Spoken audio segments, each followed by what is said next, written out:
Start straight बस. ही एक गाडी आहे मिनी, जे की माझा फेवरेट कलर ब्लूची आहे. आणि ह्याच्यामध्ये ऑन ऑफचं बटन आहे. हे ऑन मध्ये आता तेव्हा लाईट चलते आणि अशी चालती आणि ऑन ऑफ मध्ये लाईट बंद होती. आणि मग हे लाईट मध्ये आपण हे असं वॉच आहे आणि हे आपण खाली ठेवलं आणि हे वॉचचे बटन ह्याच्यामध्ये दाबलं तर ती फिरती आणि थोडंसं जपून करा नाही तर खालीच इकडे जाईल. आणि हे आपलं टर्न करायचंय तिकडे व्हिडिओ दाखवा.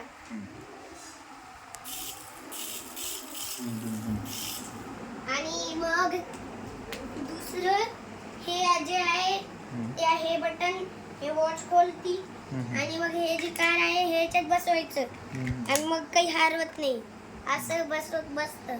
आणि तुम्हाला ह्याच्यात कार बसलेली असती जेव्हा ऑर्डर करतात हळूच काढत जा नाही तर चुकून इकडं दाबल्या गेलं तर पडेल खाली. त्याच्यामुळे असं ह्याला करा. आणि तुम्हाला आवडली तर व्हिडिओला लाईक करा आणि चॅनलला सबस्क्राईब करा.